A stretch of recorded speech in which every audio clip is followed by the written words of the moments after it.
Me iba a poner una camisa gris como la tuya, Salvador. Qué bueno que no lo hiciste porque es verde. No hay aumentos, no hay aumentos. El daltónico y unos cuates. Es Lo verde. que es, fíjate, o sea, lo querés querer arrastrarse diciendo cualquier cosa. Claro, claro. O sea, no hay pedo, Sí. pero. Uy, Sí. ay, Rogelio, qué mal. ¿Puedo empezar? Ya, Claro. pues, Buenos días, buenas tardes, buenas noches. Resulta eso intrascendental porque dependerá de la hora en que usted decida sintonizar Drunk Compliance por parte de la comuna hippie jurídica de Asimetrix. Esta noche, como todas las noches de jueves, me acompañan el señor Gerardo Mandujano, el ciudadano Rogelio Ibarra y la senadora Aglaé Ordóñez, que hoy está Doctora. echando, que creo que es prudente señalar que lo que está tomando no se alcanza a ver bien, pero es, creo, un clamatazo, ¿no? Para la calor. está dura la calor, está dura. Rogelio, ¿con qué nos estás acompañando hoy? Whisky, yo soy muy de whisky en las rocas. ¿Está bien? ¿Gerardo? Yo, una cuba. Está bien. Aquí está la cuba. Yo me voy a refinar un mezcalito Hikma, Lejpan. Vámonos.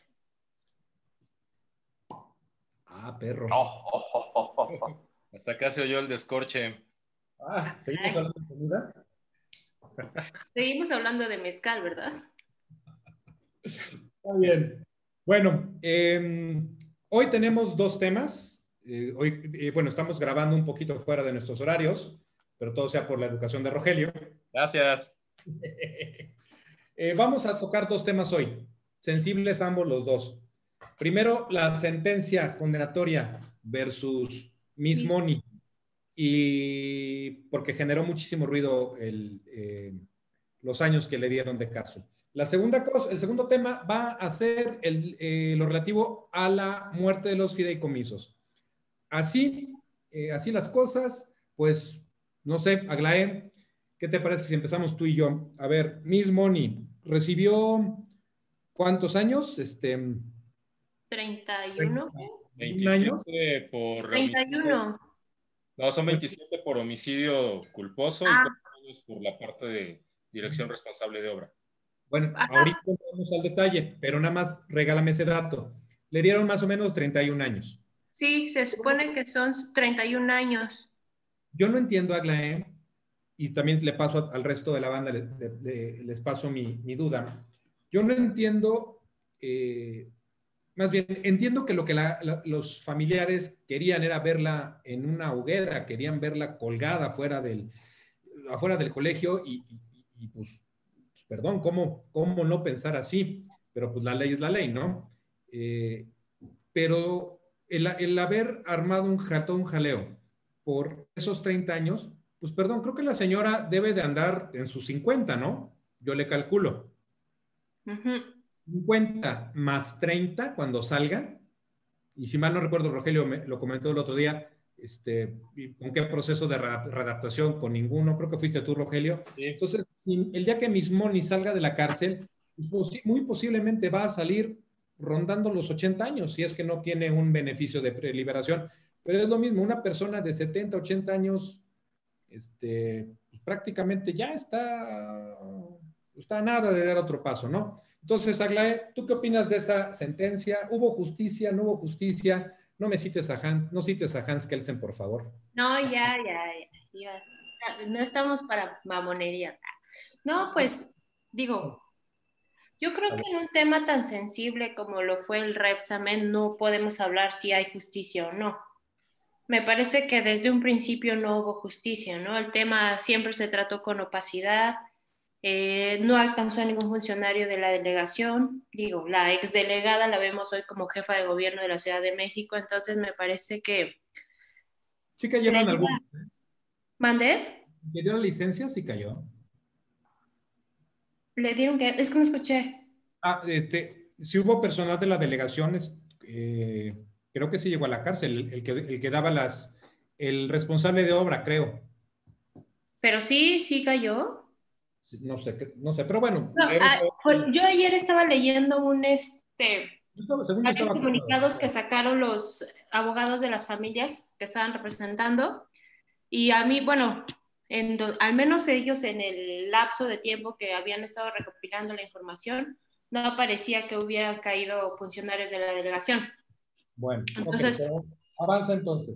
Perdón por la interrupción. No, digo, el caso es que si cayó uno, por ejemplo, ¿no? El encargado de las licencias, algo así, me parece que es muy poco. Una responsabilidad con tantas víctimas en la que la facultad administrativa de la delegación para decir, ¿sabes qué? Este permiso no se cumple, esto sí, no sé qué.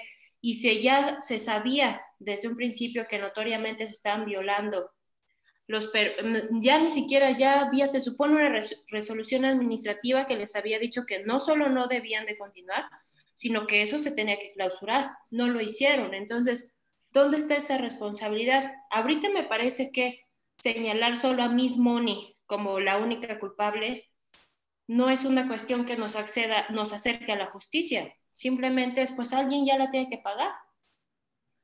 Y si le preguntamos a los papás de esos niños, claro que van a decir que es injusto una sentencia de 31 años. Y una reparación del daño todavía me parece que más esa parte sí, para que vas a Aglaé, ahí sí ya no concuerdo. ¿Cuánto es? Es una cantidad irrisoria. 461. Sí, o sea, es una mentada de madre, sí. El monto de reparación del daño está fijado en 402,000 pesos por persona fallecida. Un total de 10.4 millones de pesos. Cuando la fiscalía estaba pidiendo más o menos 1.7 millones de pesos por cada persona fallecida, que daría más de 44,200,000 pesos. Pues de hecho es una sentencia en la que el monto de la reparación del daño es muy baja. Si nosotros revisamos las sentencias que ha habido de reparación del daño, están fijadas en millones de pesos. No sé si se acuerdan de una que creo que fue el Mayan Palace, de un hotel, en la que una fuente que tenían de adorno estaba electrificada. Ah, claro. Un jovencito, un niño, no recuerdo bien, se cayó, pierde la vida y sentencian por millones al hotel. O sea, y estamos hablando de una víctima y creo que sí estaba fijada arriba de los 10 millones de pesos.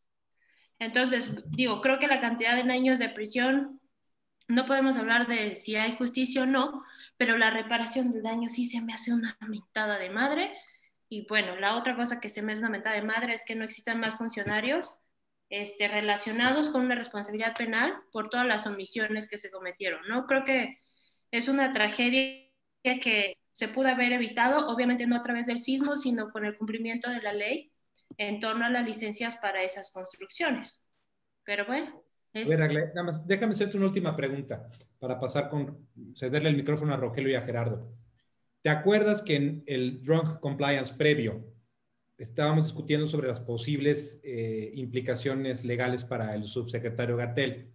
Exacto. Y te acuerdas que puse como ejemplo de mi molestia que si hiciéramos una suerte de time lapse y viéramos todas las declaraciones en línea recta, una línea subsecuente que ha hecho este hombre, podríamos ver claramente que mintió. En el caso Repsamen, yo me pregunto si no hay algo parecido, porque de lo que llegué a leer de ese caso, del expediente al que llegué a tener acceso, recuerdo que hubo una constante, y es que tiro por... Oye, qué abanico tan fino, licenciado. Hombre, es que contar que estoy en Veracruz. Entonces, si abro la ventana, los moscos me comen. Y estoy en una mesa y encontré un plato de plástico. Y yo dije, no, con me abanico porque me estoy asando. Entonces, lo que recuerdo de ese expediente, entre otras cosas, es que los papás se daban cuenta que estaban construyendo y los papás metieron quejas y llegó la delegación en algún punto y se fueron sin hacer nada. Es decir, fue con mucho tiempo de anticipación, fue observado que algo no estaba bien. Sí. Y si esa fue la realidad como fue, pues, válgame la estupidez, me pregunto, ¿por qué entonces no, no sé si fue juez o jueza, por qué auténticamente no irse hasta la yugular? ¿Qué fue lo que contenía el expediente? ¿Qué contenía la carpeta? Porque creo que nadie, absolutamente nadie en la Ciudad de México es ajeno al estrés que nos causa el platicar del terremoto, de los dos terremotos grandes en los cuales hemos vivido, el que suene una pinche sirena y de todos voltear y, puta, ¿qué es eso? ¿Es la sísmica? ¿No es la sísmica? Es un tema muy sensible para nosotros. ¿Cómo es posible que si las cosas fueron así, fuimos viendo cómo iban construyendo y no hubo una sola autoridad presente? ¿Cómo es que no se le fueron, por lo menos a ella, a la yugular, Aglaé? Es que totalmente, totalmente de acuerdo. Me parece que desde un principio vimos que el caso estuvo plagado de opacidades. O sea, primero nos decían, no, pues es que la directora ya no está en el país. Y es que no tenían permiso. Y después, no, es que sí tenían permiso. Incluso se llegó a decir que ya había una orden de clausura y que nunca se ejecutó. Entonces, ¿dónde están las responsabilidades para todos esos funcionarios? Y más, digo, no es una obra pequeña, no es un jacalito ahí en una calle escondida. Me parece que si la jefa delegacional no lo sabía, entonces, ¿qué diablos estaba haciendo ahí? ¿Qué diablos está haciendo ahorita impune como jefa de gobierno? Porque ¿dónde está la responsabilidad por esas 26 personas? Y sí, totalmente, es un tema sensible para todos, porque los que vivimos en la Ciudad de México, vivimos el temblor, vimos que edificios cercanos a los nuestros se caían y que luego en las noticias vimos que tantos niños quedaron sepultados y pues y dices, bueno, caramba, ¿qué hay que hacer? ¿No? ¿Por qué se llegó a ese punto? ¿Cómo vamos a evitar volver a llegar a ese punto? Me parece que al final esta sentencia, no puedo decir si es justa o injusta, pero me parece que no. Alguna vez leí esa sentencia que les contaba de daño moral que llegó a la corte y la corte, no me acuerdo si fue la primera sala, decía algo muy importante en cuanto a las sentencias de reparación por daño. Decía, estas sentencias deben de servir para enseñarles como el castigo ejemplar lo que puede pasar cuando tú omites un deber de cuidado. O sea, no solo es para reparar el daño, es para que tú aprendas que tus acciones u omisiones de un deber de cuidado tienen consecuencias. Y a mí me parece que con esta sentencia no vemos algo que nos sirva de ejemplo para evitar que esto vuelva a suceder en el futuro. Lo que Aglaé quiso decir fue, no encontré en la sentencia un a huevo, chingada madre, a huevo. Ahí está. O sea... Me gusta cómo lo dices. Oye, Rogelio, a ver, a partir de este último que dijo Aglaé, una sentencia que auténticamente tenga un carácter, no sé, a ver, corrígeme, inhibidor de futuros delitos, ejemplificativo, no sé, ¿cómo ves eso? Es que al final del día lo que menciona Aglaé es cumplir con los principios del derecho penal, con la función del derecho penal, con una prevención general hacia la sociedad de por favor no cometas este tipo de actos y desincentivarlos. Y otra es de una prevención especial respecto a la persona que comete el ilícito, donde la sanción que está relacionada con su conducta, pues le va a desincentivar o impedir cometer esos más actos ilícitos. Sin embargo, la sentencia que así se dicte debería necesariamente tomar en consideración los otros principios en que está sustentado el derecho penal. Uno de ellos, el que ya habíamos comentado, ¿no? El de reinserción.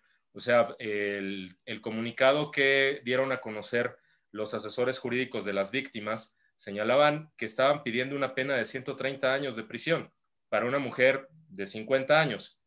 No va a vivir los 130 años, ¿no? Es notoriamente inconstitucional una pena de esa naturaleza y esa es la cuestión por la cual en México, en la Ciudad de México, está topada a 70 años.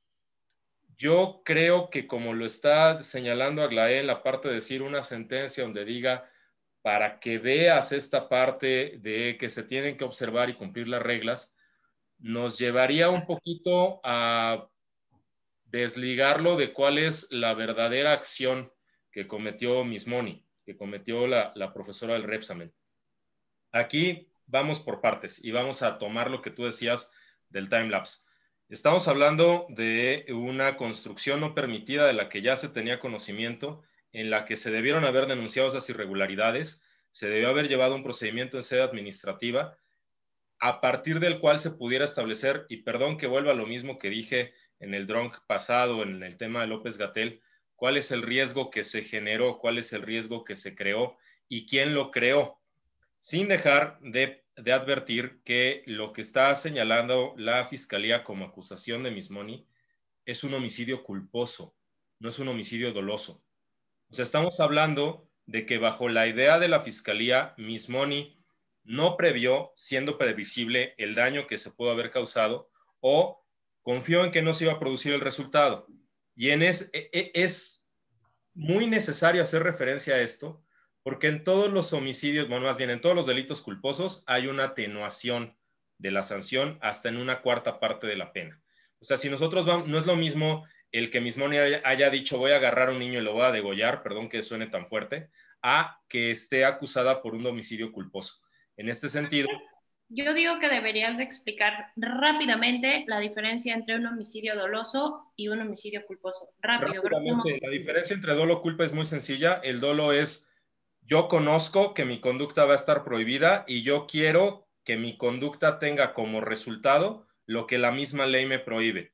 En la culpa es simplemente una imprudencia, una negligencia.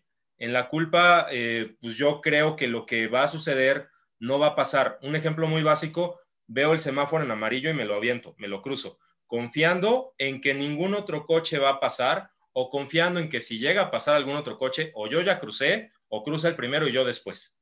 Esa es la culpa. Es una imprudencia. Yo lo voy a explicar más sencillo. No es lo mismo que yo vaya manejando mi auto y que se me cruce una persona de la nada a que yo vea a mi vecino al cual odio y le eche la lámina. De nada.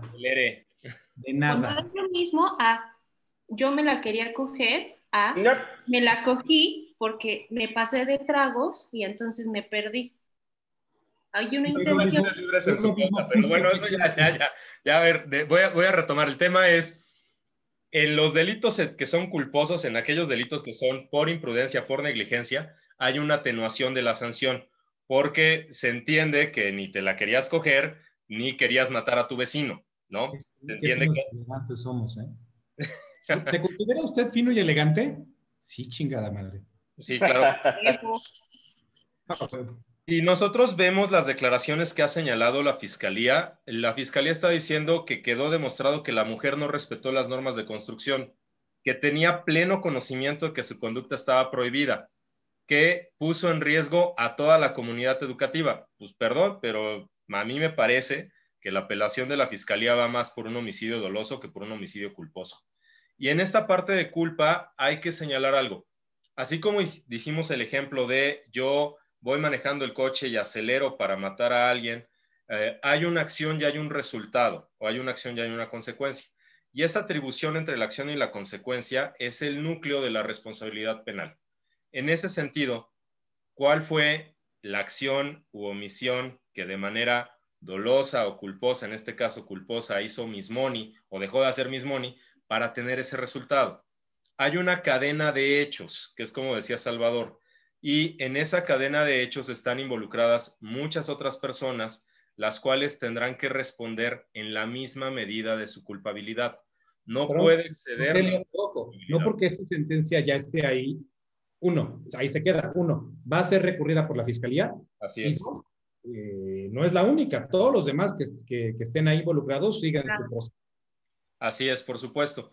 Y en este sentido hay que tener mucho cuidado en que no estamos hablando, o sea, la responsabilidad penal es subjetiva, atiende a las circunstancias, a las circunstancias de modo, tiempo, lugar, a la persona, no atiende al hecho. A ver, Rogelio, déjame, perdón que te interrumpa, déjame hacer una opinión bien impopular, como lo decía Gerardo en la sesión pasada. Imagínate que tú tienes a tus hijos en esa escuela y estás viendo que están construyendo y estás viendo que metes recursos y que nadie va. ¿Por qué no lo sacas? ¿Mismoni es la única culpable? Híjole, es que eso es tan viejo como los problemas que ponían los romanos de decir, si yo veo que están jugando unos muchachos luchas y hay un señor cortando la barba y un barbero, voy y me siento y le dan un golpe y me dé huella, ¿de quién fue la culpa? Y es un tema nuevamente del riesgo generado, ¿no? Aquí hay dos ideas que yo veo. Una es el riesgo que genera la persona, el riesgo que genera Miss Money, y otra es el cumplimiento o la defensa por la vigencia de la norma, ya sea administrativa o ya sea penal, que es más o menos lo que decía Aglaé.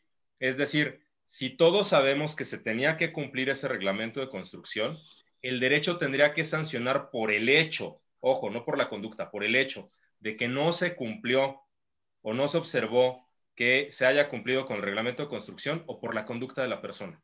Perdón que sea abogado del diablo, pero yo creo que si atendemos una cuestión más democrática de cómo entender el derecho penal, porque es muy padre decir que la quemen en leña verde o que se aviente 130 años cuando uno no está siendo el acusado, porque cuando uno está siendo el acusado quiere todos los beneficios de un derecho penal democrático. Y así es el derecho penal. Bueno, Rogelio, nada más para soltarle la palabra a Gerardo, yo nada más te voy a decir esto. El exigir tus derechos puede ser tan sencillo como presentar una solicitud en línea, por ejemplo, en cualquier secretaría de Estado. Yo quiero un pasaporte. Bueno, solicito, hago una cita online. Me fui a lo más básico. Pero también, o puedo meter una queja en Profeco, en línea. ¿Estás de acuerdo? Y es muy sencillo, pero también puede ser tan complicado como tener que demandar civil, meter una demanda civil en contra de la escuela o presentar una denuncia en contra de la escuela. Para ambos casos, tú vas a necesitar un abogado. ¿Quién tiene dinero? No solo, y para pagar un abogado. En cuanto al conocimiento de cómo va a ser exigible tus derechos, como tú lo dices, y es otra parte también, me quedé pensando en lo que decías, ¿por qué no sacas a tus hijos de la escuela? Yo viví durante año y medio muy cerca del Repsamen, creo que Salvador y yo podemos ser cercanos a esa situación. Mis padres bien Yo pasaba diario del trabajo a la oficina, pasaba diario por donde está el Repsamen y veía las coronas de flores que se ponían. ¿Y qué pasa si no había otra opción educativa? ¿Y qué pasa entonces con el abandono? Y quizá ya de ahí podamos hacer el vaso comunicante hacia el tema de fideicomisos, con el abandono por parte del Estado de proveer de ciertos bienes y servicios públicos a toda la población que sean accesibles y asequibles. Tan simple, tengo que retomar ahí, perdón, pero es justo lo que decías, ¿no? ¿Qué vamos a sancionar? ¿La conducta o el hecho per se? Si las autoridades delegacionales hubieran hecho su trabajo, no tendríamos por qué estar hablando de sancionar ni la conducta, ni cuestionar por qué los padres no cambiaron a sus hijos de escuela. Estamos hablando de septiembre, inicio de un ciclo escolar. O sea, me parece que aquí es difícil, como lo dijimos desde un principio, determinar si es justo o no. Porque la conducta me parece que, por supuesto, que debe de sancionarse. Aunque sea una omisión, me parece que conlleva una voluntad que, si bien no llega a dolo porque no tiene la intención de hacerlo, sabe perfectamente, ¿no?, lo que está haciendo. Está haciendo una construcción ilegal en una escuela. Tiene a su cargo a cientos de niños. O sea, ahí me parece que, aunque no haya dolo, es decir, güey, no mames, tienes una escuela. ¿Cómo puedes construir una mamada así sin los permisos, no? Entonces yo creo que aquí el hecho también podemos decir, bueno, pues sí, ahí había ya todo un procedimiento administrativo, no se clausuró, se dieron los permisos, como sea. Ok, y entonces, ¿dónde está la consecuencia en esa sentencia para decir que esto no debió haber pasado? Bueno, ya, a ver, Gerardo, con esa sentencia estamos, se necesitaba quemarla en la plaza pública, se necesitaba colgarla de una soga maloliente del árbol más alto de la ciudad, su cabeza en una pica afuera del Repsamen. ¿Qué? Apoyo. Por la naturaleza de los hechos, por la edad de las víctimas, es innegable que cualquier tipo de resolución o sentencia no va a alcanzar a resarcir el dolor de familias, de padres, de abuelos, de hermanos. Simple y sencillamente, la sentencia nunca va a ser suficiente en estos casos.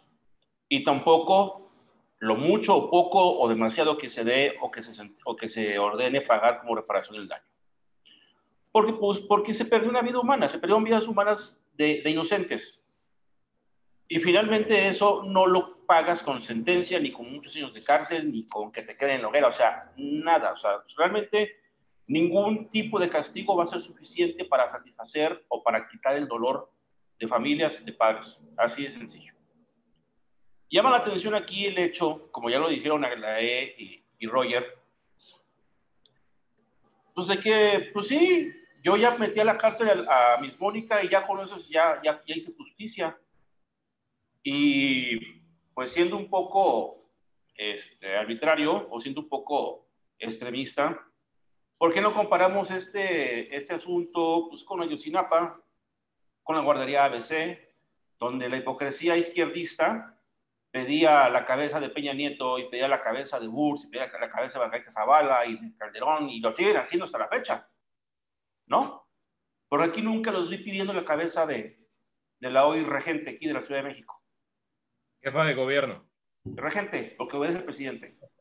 Regente. Sabía que ibas a decir eso. Así es. Entonces, familia. Entonces, digo, pues como sociedad, nos indignamos con lo que nos conviene, finalmente.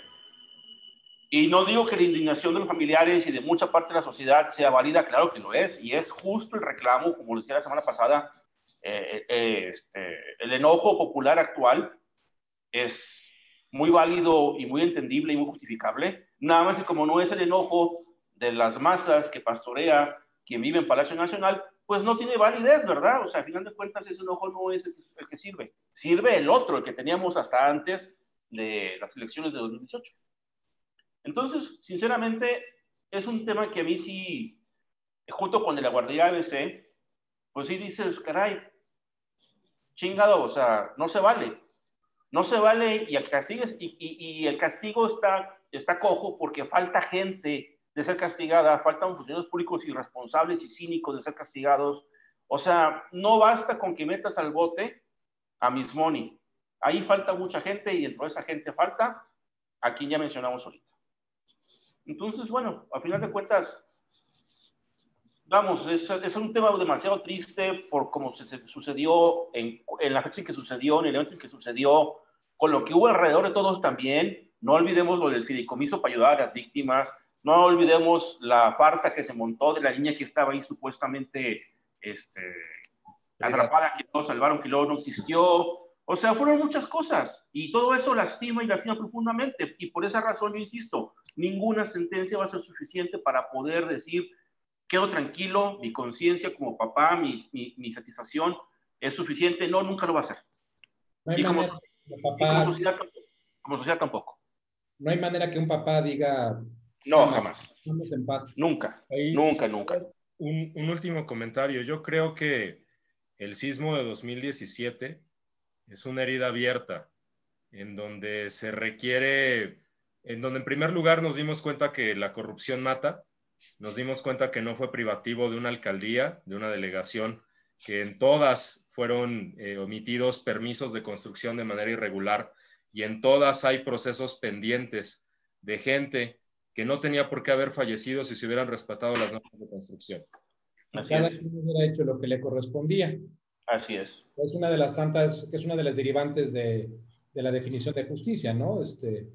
Así es. Lo que le corresponda en justo derecho.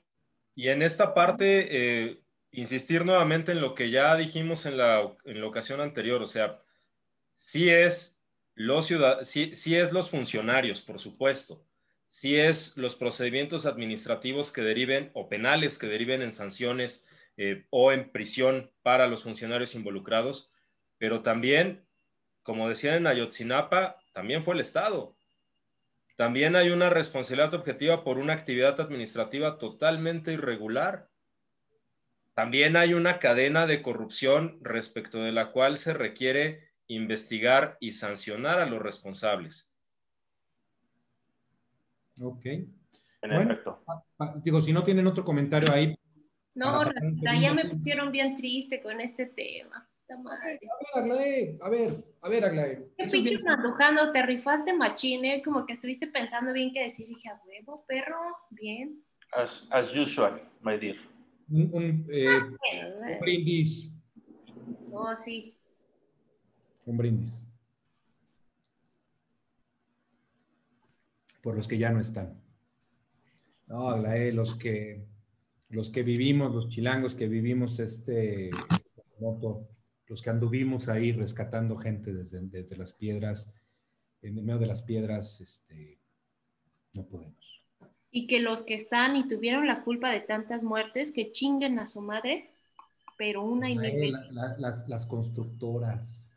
Toda, o sea, pero es parte de lo mismo y lo que siempre vivimos. A mí me duele un poco porque... Venga. Hubo un edificio a 5 calles de donde vivo que se colapsó en el sismo y que fue por no haber respetado las reglas de construcción y por haber hecho una sobreexplotación de ese espacio en aras de obtener un beneficio económico. Y tal parece que a 3 años ya lo limpiaron y ya están los permisos para levantar una nueva construcción. No es posible, o sea, y como ese lugar seguramente en toda la Ciudad de México hay muchísimos. A ver, Rogelio, es que justo eso es lo que le iba a preguntar ya de salida a Aglaé. Es que cómo entender que vendes departamentos de 65 metros cuadrados con blocks falsos, o sea, me refiero vacíos por dentro, Así con es. las tuberías casi por fuera, con espacios de estacionamiento donde auténticamente cabe un coche de Mario Kart, un coche normal no entra, edificios plagados de errores, de cuestiones que impiden la vida misma. Y que ese pinchurriento departamento, nomás porque le ponen un acabado mamón, te lo venden como un loft. ¿Cuánto? 4 millones de pesos. Los amigos del interior de la República se van a cagar, se están cagando miserablemente de la risa. Así es, sí. Estúpidos, tengo una casa por esa cantidad. No, casa con alberca, no, y no casa con alberca. Con alberca. Con alberca, jardín y esto y lo otro. Tal vez lo que hay que mencionar es que estamos bien jodidos nosotros. Así es. El sistema nos tiene jodido, nos prendió, nos agarró. Y lo peor del caso es que ese sistema persiste porque hay quien nos mantiene comprando. Porque se entiende que requieres una vivienda. Un amigo y yo pensamos... que comisos va a valer madre, ¿eh? O sea, un amigo y yo pensamos que derivado, o sea, pensábamos en una lógica económica y decíamos, evidentemente después del sismo se tiene que deprimir el mercado inmobiliario o se tiene que pinchar esa burbuja. No. Lo mismo pensábamos en la pandemia. Y no. Decíamos, oye, es que esto es un choque, es una recesión, van a bajar de precio. No, mentira. No, ninguno de los nada. Es increíble, el sistema está jodido. Sí, no soy abogado, no soy economista, ¿no? ¿Habrá algún economista, por favor? Eres ciudadano de a pie, Rogelio. Entonces, tú andas en la calle viendo cómo está el jale. No, la vida real. Vas a buscar un departamento en renta. Ajá. No ha bajado, las rentas comparadas con antes de la pandemia no ha bajado gran cosa. Y sí hay mucha discriminación en cuanto a quién sí le rento y a quién no le rento. Y lo digo con conocimiento de causa porque yo me acabo de mudar hace 2 meses a donde yo vivo ahorita y no vuelvo a decirles todo lo que batallamos para que nos quisieran rentar. ¿Estuvo más cabrón que el test de materialidad del SAT? No, cabrón, peor. Porque literalmente en una de los departamentos que fuimos a ver, nos dijeron así abiertamente: no le rentamos a roomies. Si no me traes tu acta de matrimonio, mira, ahí te va, y no es mentira. Si no me muestras tu acta de matrimonio y me demuestras que tu roomies está casada con una de ellas, no te voy a rentar nada. No es mentira, es una estupidez, pero así es aquí la ciudad cosmopolita. Y obvio decirle requisitos las famosas fianzas jurídicas que son un robo, una expoliación. Un robo. ¿Sí? Una mentada de madre. Porque aparte, o sea, aparte los arrendatarios son pendejos porque no les van a arreglar ni madre cuando tengan un problema, ¿sí? Para empezar. Ya los quiero Pero ver. eso sí. Exacto, arreglándoles. Falta sensación de seguridad, como diría López-Gatell. No. O sea, entonces es mentira eso de que se deprimió y que la burbuja iba a desaparecer. No es cierto. Jamás pasó. Oye, Rogelio, no te interrumpo. Aparte, en los contratos de renta le agregaron mágicamente este apartado. Usted no es miembro de la delincuencia organizada. Puta, pues soy abogado, pero pues no creo, me pagan, pero yo miembro y los defiendo ya. ¿No? ¿Acaso hay una delincuencia más organizada que esa? Ay, dice que soy abogado. Papá quiere entrar al crimen organizado, sector público, sector privado. Sector privado. Mira, soy barrista, pero pues no soy miembro de la delincuencia organizada. Como otros colegios. Iba a ser un chiste en este colegio, pero no. Nadie vamos a hablar de la subasta de oro y botas. Nadie, por favor, hable de eso. A ver, pero entonces, qué jodidos estamos, porque pues, ahí tienes a Miguel Ángel Mancera, senador ahora, diciendo por un lado, en la Ciudad de México no hay delincuencia organizada, todos los perros días diciendo que no hay delincuencia organizada, y ahorita ¿cómo andamos? En su colonia, yo creo. Es un desmadre, y luego dándole negocios al cártel inmobiliario. Así es. Dándole negocios y negocios a sus amigos, hinchándose de feria, construyendo edificios. Por ejemplo, a ver, y un ejemplo que creo que es bien padre, es esta torre, ¿cómo se llama? Mítica, que está ahí a un lado de Plaza Coyoacán, sí. Que tumbaron por Churubusco, ¿sí? Tumbaron árboles a lo bestia. Les ponen una multa de ¿qué? No recuerdo, pero creo que onda 15 millones de pesos o 10 millones. Menos. 10 millones para levantar esa madre. Mi vida, ahí los tienes y échale aguacate. Nuestras normas no son ejemplificativas. No. Ni lo serán. Nada más en ese tema vi que los supercívicos, creo, andaban ahí tuiteando que lograron vincular a proceso a farmacias del ahorro por tala de árboles para... Capitán Pantera. Creo, no sé, pero no tenemos ejemplos. Perdónenme, vamos a dos años, ya pasamos los años, ¿verdad? De que Claudia está a cargo. Ajá. ¿Por qué chingada madre Mancera no está enfrentando un proceso penal? ¿Por qué no ha sido llamado? Porque tiene fuero. Pero me refiero, ¿por qué no puede ser llamado a rendir cuentas? Porque le van madres. Así es. Lo dije, discúlpeme. No, lo dije mal, perdón, lo dije mal. No. Retóricamente no le contestes. Cabrón, quiero que se siente a decir. Madre, bájale a tu tono, Rogelio. Acuérdate que soy de Iztapalapa, ¿eh? No. Muy lejos, de aquí a que llegas ya se te bajó. Pero lo anoto para que no se me olvide. Soy como el presidente. Tengo mi nota de quién habla mal de mí, quién habla bien. A la madre, apuntado ahí en la pared. ¿Eh? Cada mañana lo repaso y digo, una palomita, un tachecito, palomita, tachecito. No es cierto, amigo. No es cierto. Bueno. No, pero no se desvíen del tema, ya no nos va a dar tiempo de hablar de los fideicomisos. O sea, a ver, rápido. Déjenme cerrar esta parte. La sentencia de Miss Moni. Su servidor. Yo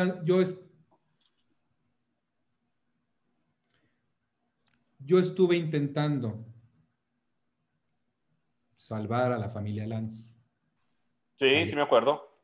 Fallamos. Son de esas cosas que te vas a llevar a la tumba. Yo no entiendo por qué no ha pasado algo más grande.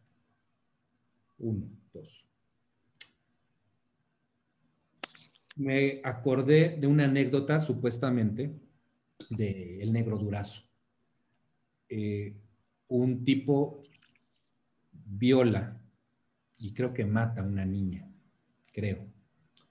Y lo tienen en los separos de la policía. y traen al padre. Es más, está en el libro Lo Negro del Negro, estoy casi seguro que está ahí. Y fue de mañanita. Este apartado decía, este pasaje decía, sí, Durazo con un tufito a Brandy en la mañana.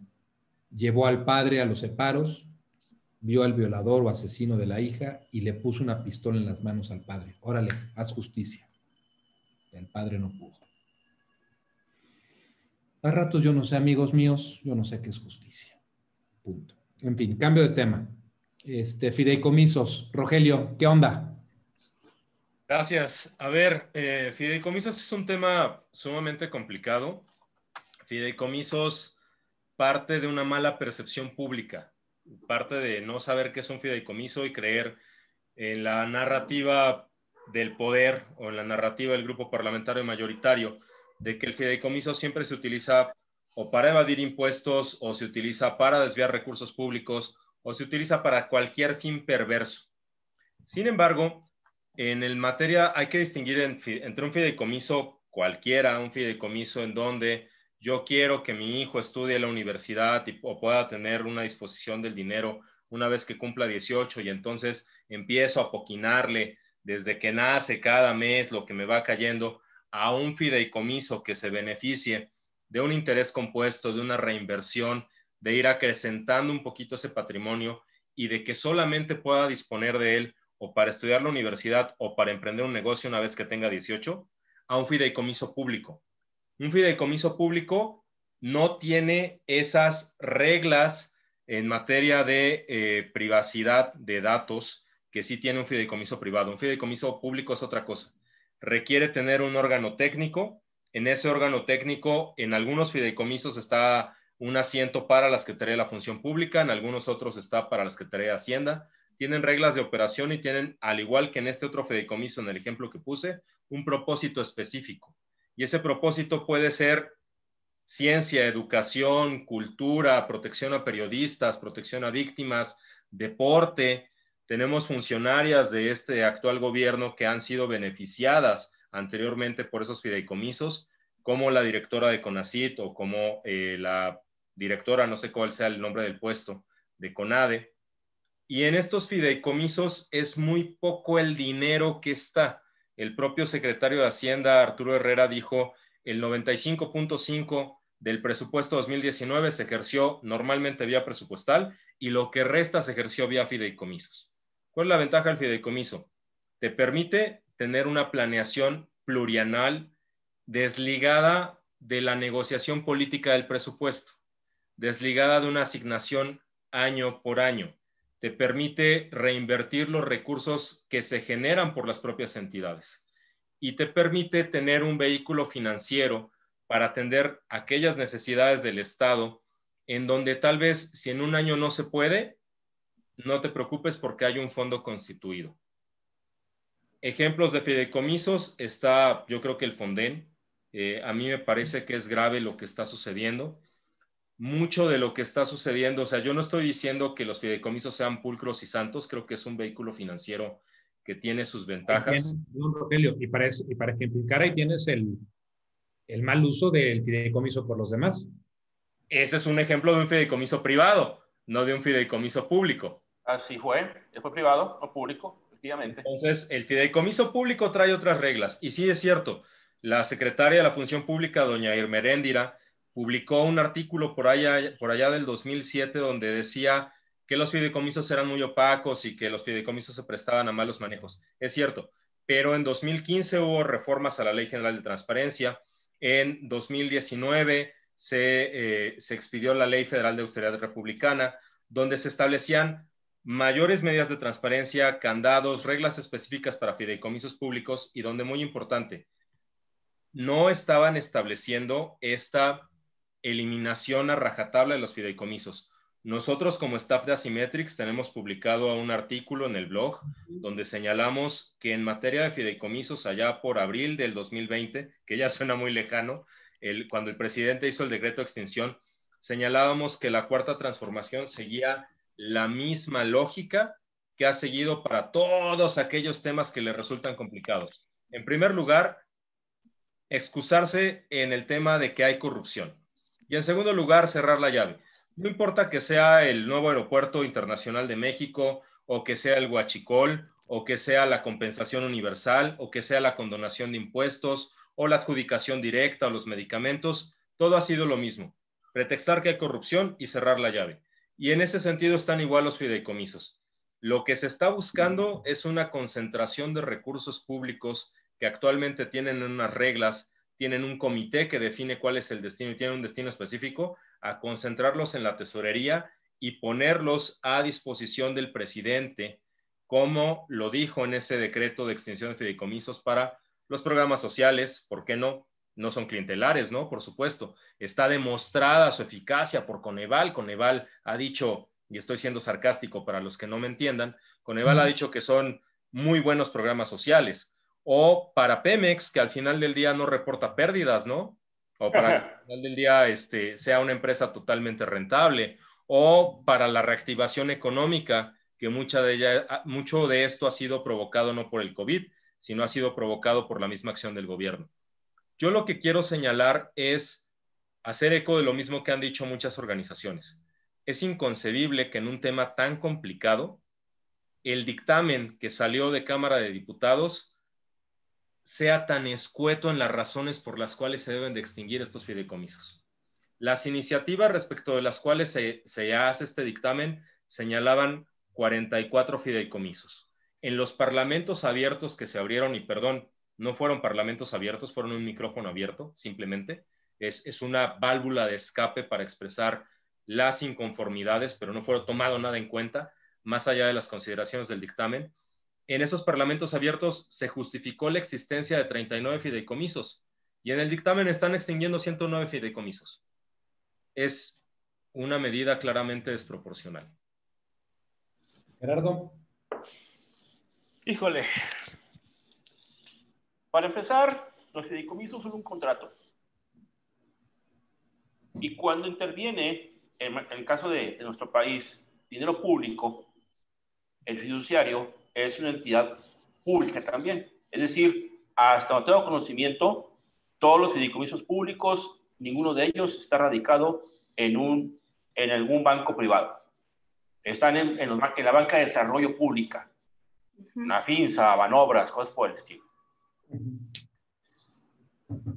Ya dijo Rogelio las ventajas que tiene el hecho de que esté destinado los recursos dentro de un fideicomiso a un fin perfectamente establecido, porque no va a depender de que cada año tenga que estarse negociando en el Congreso la partida presupuestal para asignar esos recursos a ese fin preponderante, a esa investigación, a ese apoyo a deportistas, a lo que tú quieras, a lo que tú quieras beneficiar con esos recursos.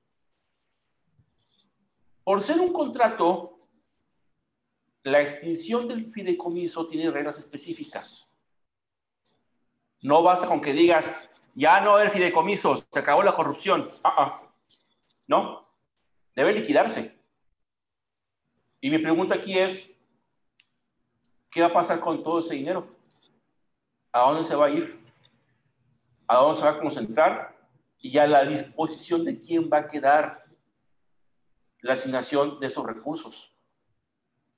Porque finalmente dentro del fideicomiso, al haber un comité técnico o un consejo técnico, o como tú le gustes llamar, que se encargaba a través de 4, 5, 6, 7, X número de personas de vigilar y de dar órdenes para que se pudiera entregar el dinero, ahora no va a pasar eso, porque ahora la opacidad va a ser, pues sí, ya liquidé los fideicomisos, ¿o qué ya lo liquidaste? ¿Y dónde está el dinero? ¿A dónde lo mandaste? ¿Qué le hiciste? Y ahora, ¿dónde o cómo lo estás ejerciendo? Porque hasta donde tengo conocimiento, dentro del presupuesto de egresos de la Federación, no está contemplado el dinero de estos fideicomisos. No está asignado a ninguna partida. ¿O sí, Rogelio? No. ¿No? No. Esa es parte de la premura por aprobar este. Claro que esa feria no va a faltar. O sea, parte de lo que dice Gerardo es necesario saber, y hay dos temas, ¿no? Y perdón que te haya interrumpido, Gerardo. Tema, adelante. ¿Cuánto tiene el fideicomiso en su panza? Así es. ¿Cuánto verdaderamente puedes disponer de él? Porque al ser obligaciones plurianuales, hay cosas que ya debes de tener presupuestadas. Y otra es los temas del paquete económico o los plazos de aprobación del presupuesto de egresos. Le están metiendo acelerador durísimo al tema de los fideicomisos. El día de ayer llegó la minuta al Senado. El día de hoy la Comisión de Hacienda ya está citando para poder dictaminar el próximo lunes este tema de extensión de fideicomisos sin tener dictamen todavía, para que entonces se apruebe ya por el Senado y los diputados tengan claridad de cuánto se va a incluir en el presupuesto de más. Pero finalmente no estamos seguros de a qué partida se va a destinar. No, claro. No hay, o sea, no hay forma. Entonces, ese es el principal punto. No me puedes tú alegar que los estás distinguiendo con un decreto por cuestiones de corrupción cuando claramente tú no estás dando claridad y tampoco estás dando la debida legalidad a ese dinero que va a surgir, a esas partidas que van a estar disponibles al momento en que se cancelen, se eligen los fideicomisos. ¿Sí? Ahora, perdón por lo que voy a decir, pero los legisladores de Morena son muy ignorantes y carecen la mayoría, la gran mayoría, de conocimientos técnicos y de el debido entendimiento de ese tipo de cuestiones. Gerardo, ahí tienes a la diputada esta que dijo que soltó 20 varos para obtener el procedimiento apropiado y trae maestría en Derecho Penal. Bueno, Coño, Miki. Sí, bueno. Que íbamos a tener una persona en Prodecon que nunca estudió Derecho Fiscal. Tuvimos una jefa del SAT que no era fiscalista para acabar con esto. Pero bueno. Tenemos una jefa del SAT que no es fiscalista. Peor todavía, exactamente. Tenemos también, sí, cierto, muy cierto. Sí, yo me había olvidado de eso. Yo tan feliz, pero bueno, a ver. No nos distraigamos. Me da pavor pensar que no están previendo el procedimiento legal para liquidar sus fideicomisos. Y que se lo van a entrar como el borras. Ya no hay fideicomisos, mándame el billete de la cuenta bancaria del fiduciario a tesorería. Y a ver quién le sigue el rastro de ese dinero. Y a ver, cuando tú ves y preguntes, oye, ¿y qué pasó con el dinero que estaba en el Fonden? ¿A dónde lo mandaste y qué le hiciste? Lo que estás diciendo, Gerardo, es que a diferencia de un fideicomiso donde hay una rastreabilidad, hay una rendición de cuentas, hay un objetivo específico, ahora le estás aventando toda la bronca al órgano interno de control, a la Auditoría Superior de la Federación, et al, para poder concluir que esa feria sí fue aplicada a las personas. Por ejemplo, Aglaé, tú ahorita que estás en Veracruz, se extingue el fideicomiso de protección de periodistas, ¿no? Veracruz tan golpeado en ese tema. Así es. Al gremio periodístico. Sí, se extingue el de personas defensoras de derechos humanos y periodistas. Bueno, entre otros más, ¿no? Pero, bueno, creo que ya mis colegas fueron bastante claros en el asunto. A mí creo que nada más me resta agregar que, bueno, primero sobre lo que decía Gerardo, de a dónde se van a transferir los recursos. Según la iniciativa, se van directo a la Secretaría de Hacienda y Crédito Público. Junto con la Secretaría de la Función Pública van a determinar cómo se quedan con los fondos después de que se extingan los fideicomisos.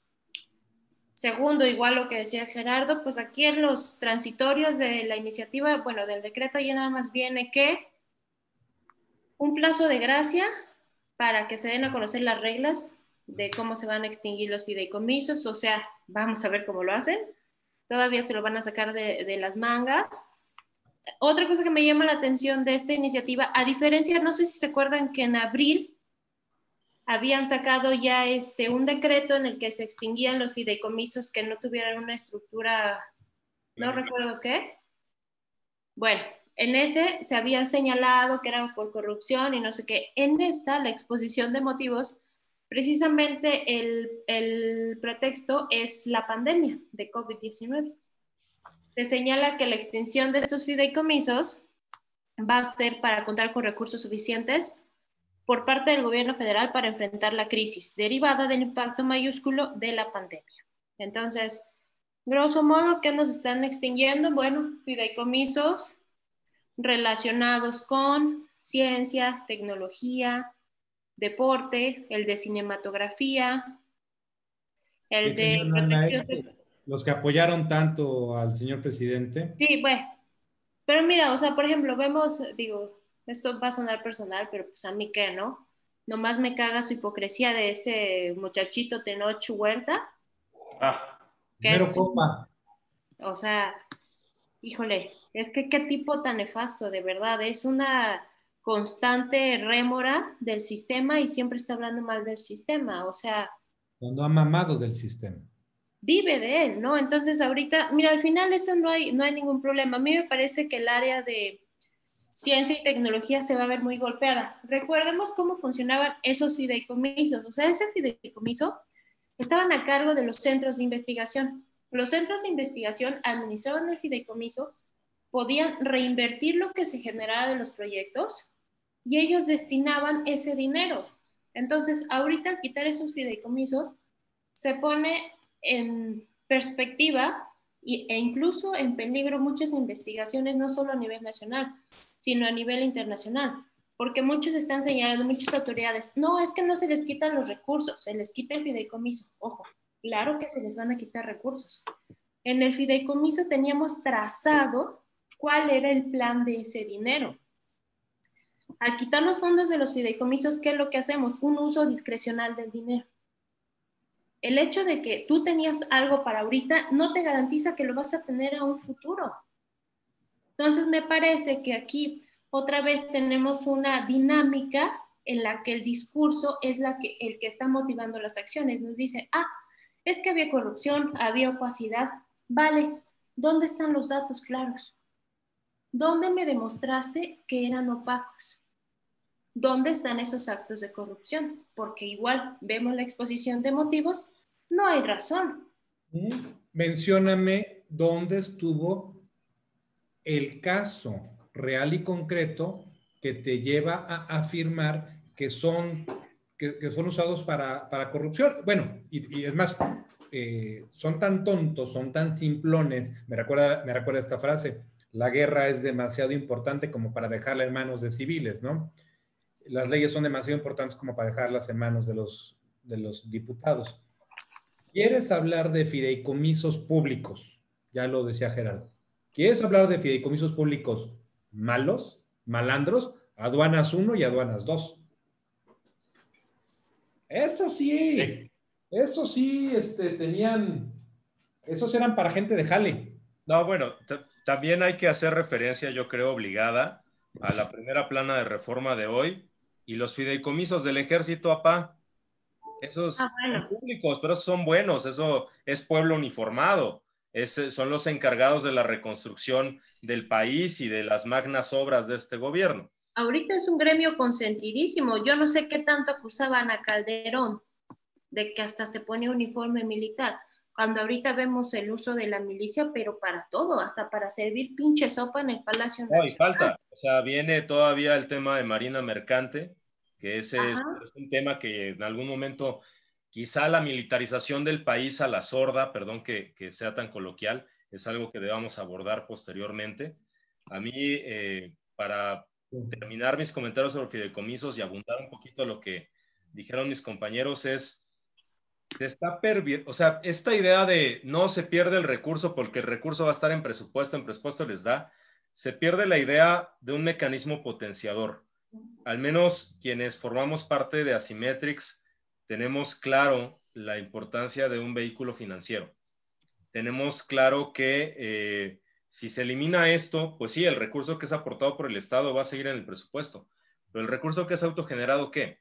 ¿Van a querer que se mande a la TESOFE?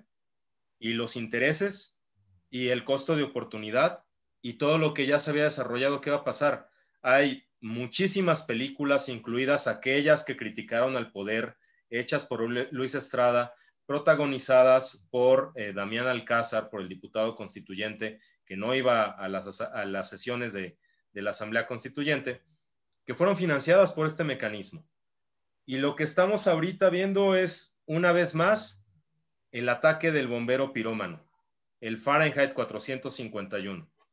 Es Una crisis que ellos mismos generaron, agotándose los recursos que se pudieron haber ocupado del Fondo de Estabilización de Ingresos Presupuestarios, por ejemplo, en 2019, que no había crisis y que no había COVID, y están buscando nuevos mecanismos de dónde allegarse de recursos.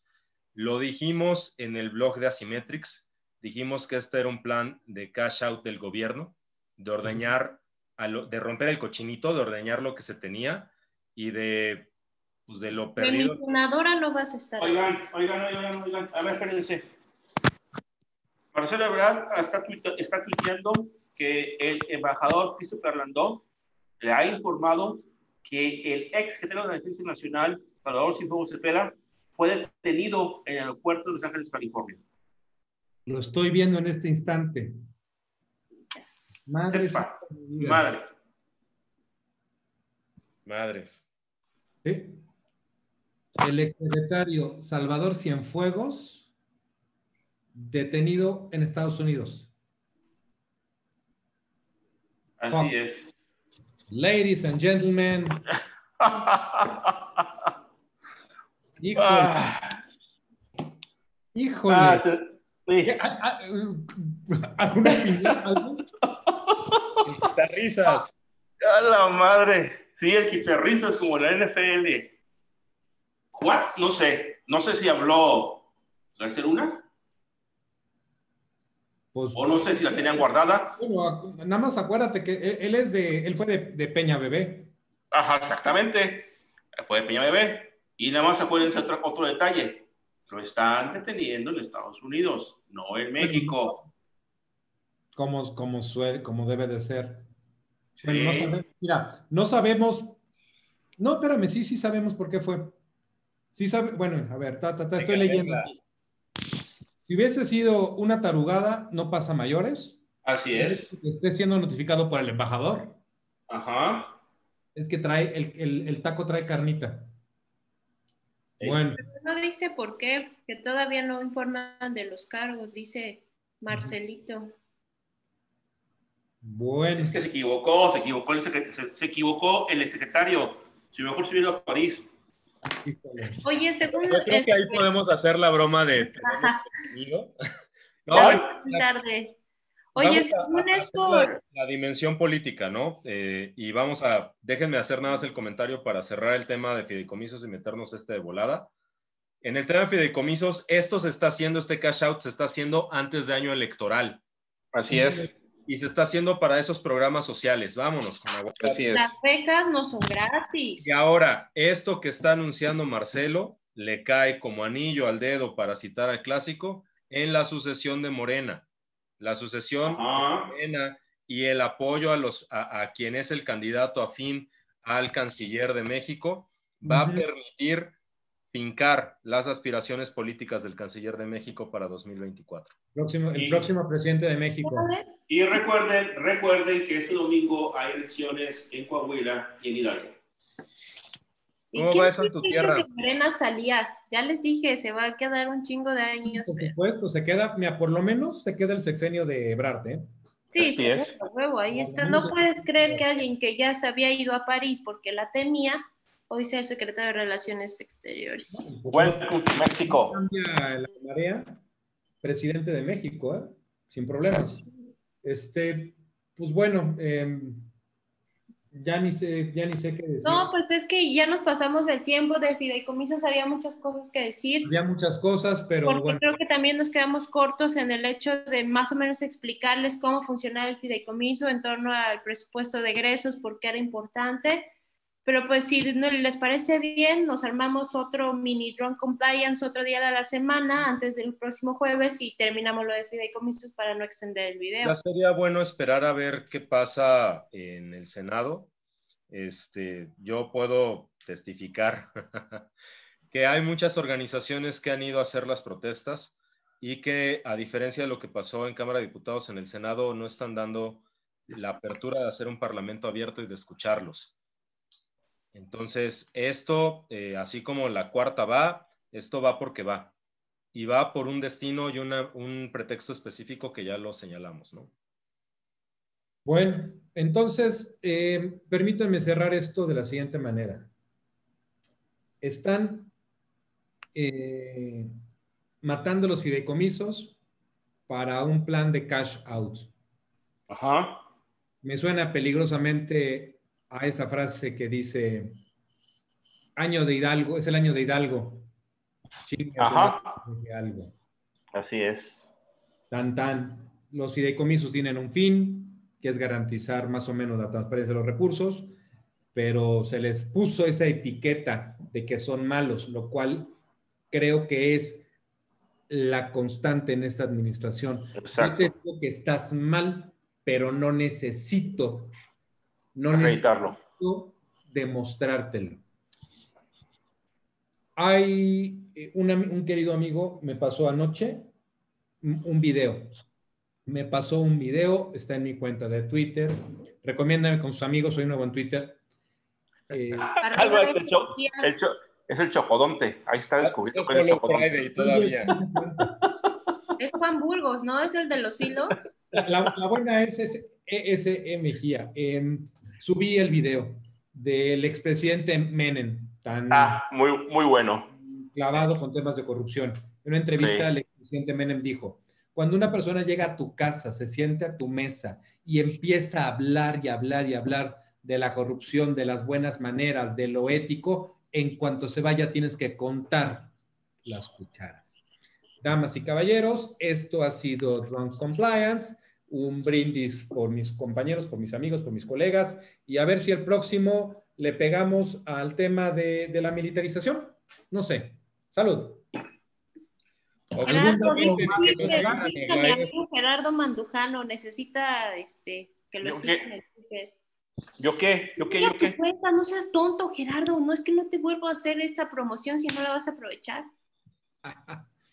Bueno. ¿Quieres engrosar qué? Mi cuenta de Twitter, lo que hizo engrosar es mi cartera. Bueno, pero bueno. Gerardo, tranquilo. Damas y caballeros, cuídense mucho. Ahí la vemos. Va perdiendo los Dodgers, qué bueno. Va perdiendo 6-1, qué bueno. Bye.